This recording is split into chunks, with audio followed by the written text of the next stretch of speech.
going on 13. And I'm lucky enough to have the whole national park as my backyard. And I love running along those bush tracks and then diverging off the track, following creeks down into gullies, pretending to be Aboriginals and catch yabbies. Climb trees, find caves and go right up into the dark crevices of a cave. Climb up rocks, jump on my bicycle, ride home, fling open the door, slam it shut, just to hear my mother say, "Stop slamming the door! You don't know your own strength." She was right. I didn't know my own strength. And in fact, it's taken me years to know my strength and to be able to harness my strength. My mother came from a very Catholic family. So every Sunday, she'd dress us up and put me in a dress and drag me to church and plonk on the hard wooden stools to listen to the priest go, blah, blah, blah, blah, blah, blah, blah. Inside, I'm dreaming and scheming. I know, when I get home, I'm going to get on the bike, I'm going to ride down to Melanie's, I'll get Melanie, we'll go to Sandra's, and from Sandra's we'll go to the Oval.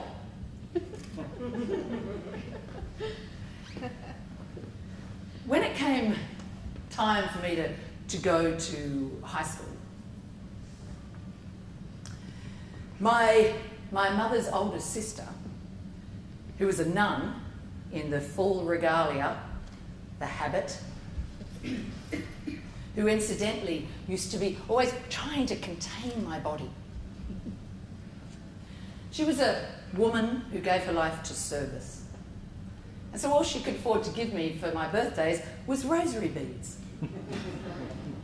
which I would take off and put into the drawer of a lot of other rosary beads.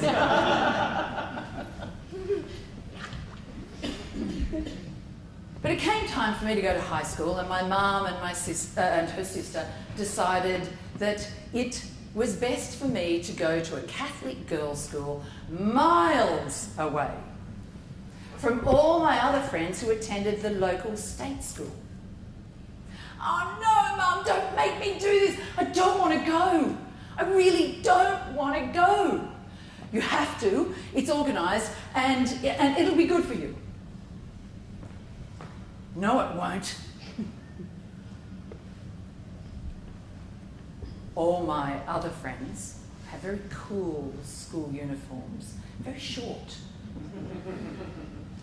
Mine, keep going, down to the knees, and they were measured. I had to wear gloves and a hat. It took me quite a while to make friends. I finally made friends with a group of girls, and I invited one of these girls back to my place for a sleepover. And it came time for the bath, and I had a great idea. "Oh, I know. Why don't we take off all our clothes and pretend we're Aboriginals? We can pretend that the bath is like a billabong, and we can get up the top here and we can slip into the bath and all the water will go everywhere, and we can see yabbies." And she's looking at me like, "Disgust. No way." Oh, okay. I go back to school, and that whole group of girls turn their back on me.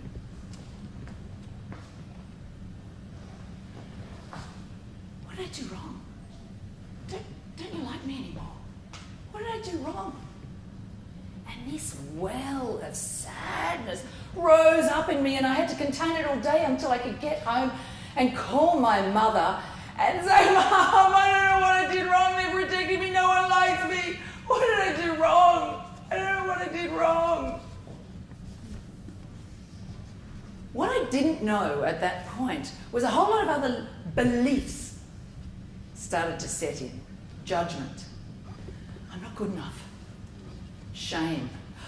I can't show who I really am because I'll be rejected. And self-censorship. I've got to be really careful about what I do and what I say. So just like an iceberg with the visible tip, and beneath that is this mass of ice, I chose to show the world my tip.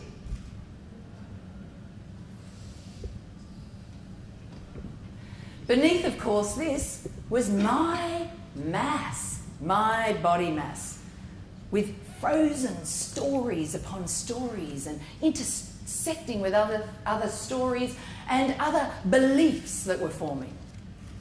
Often limiting beliefs about myself and about the world. I moved, or this mass moved me through my ocean of life.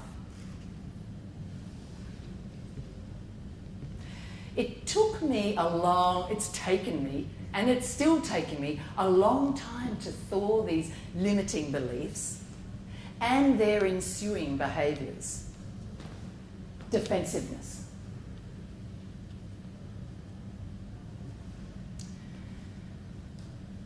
I leave school early, and I'm adventurous, so I go travelling.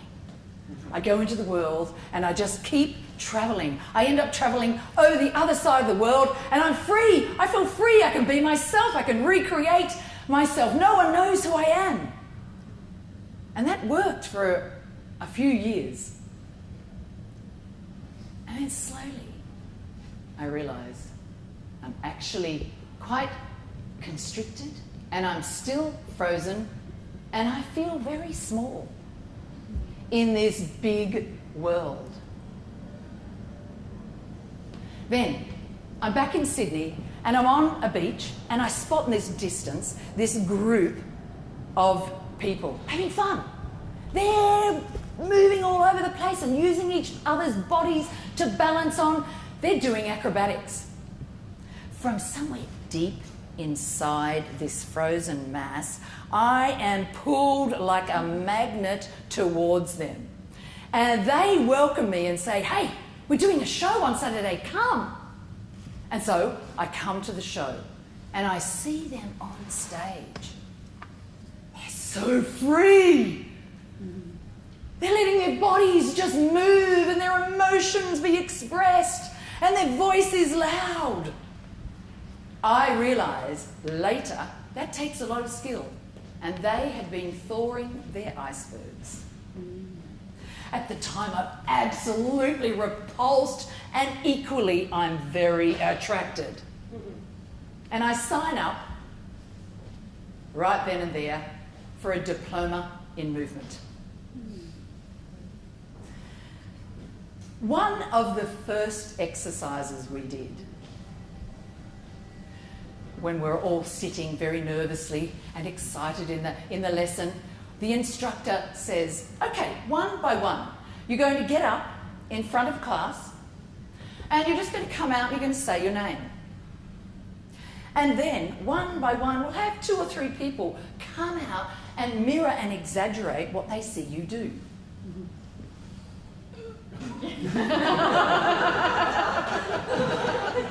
Strategy. What am I going to do? Don't show anything. Just be really careful. Be really careful. Just say your name really neutrally and walk off. So I do. And then 2 or 3 people come up and mirror and exaggerate what they see. "Oh, I'm Johanna." Oh.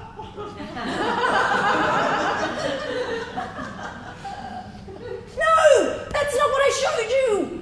And actually, it's not what I intend. What happened?" And I learn that this is my body language. And it speaks my untold stories. And I see very clearly that the body speaks very loudly. So I continue with theatre. I get skilled up. in the voice, in the body, in improvisation, in storytelling, in masks, in clown. I do scripted and unscripted theatre on stages throughout Sydney and beyond. Thawing all the time. I reach in to that young girl to harness her spirit. And I do that through a practice in martial arts. I get a black belt and a brown belt in ninjutsu. And this practice takes me to the source, my chi, my zooch, gooch, center. Zorch! My Zorch! And it actually encourages me to use all that power. Kai! Ha! Ha! Yeah. It really got me going. And a lot of other women. Grounded me in my body very deeply. I continued with the fascination of the body, and I trained as a masseuse, but this time I explored what the body holds through touch. And guess what? I open my massage practice and call it body language. So my journey has been a journey of the body, of movement, of finding my voice, of telling my stories, thawing my iceberg. And I've been lucky enough now to work as a communication coach with other people all over the world, thawing their icebergs. I have been in Korea with grown men who actually start to move with their story, speak their story, and tears of relief are released. And they don't end up in this pool of tears, diminished in their weakness at all. I see them rise up in strength and self-knowing and self-awareness. I've seen groups of people, disparate and disconnected, move and share stories and start to find a way to come together and connect. And I've heard many successful women share their stories of shame, of judgment, of fear. And again, I've seen them move into their body and move into their voice and stand in their strength, loud and proud, telling their story. Knowledge is only rumour until it lives in the muscle. Yeah. What an amazing quote from the Asaro tribe of Papua New Guinea. In my experience, it's a truth, as they well know. So we're sitting here. You've had a night of knowledge and experience shared with you. So my invitation is for us to actually stand up and move. So find a space in the room where you can spread out your arms. Not smash into someone. Stay a little bit connected, don't get too far away, but don't run away yet.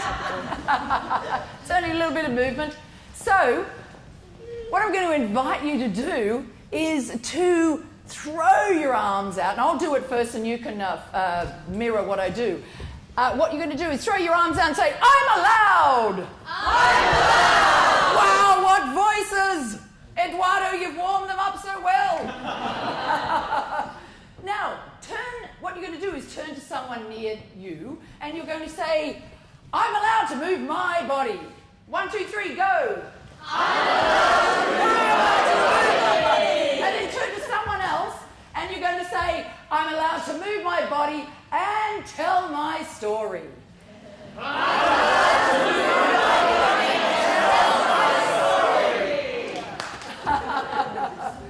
And yeah, feel the thawing. What are the movements that are happening in your body? I encourage you to follow those. So my mission is really a movement about movement. There's a time to theorise, there's a time to read, but when we get moving, we start to thaw and align all of this and find amazing connections with ourselves, our story, and each other. Thank you very much.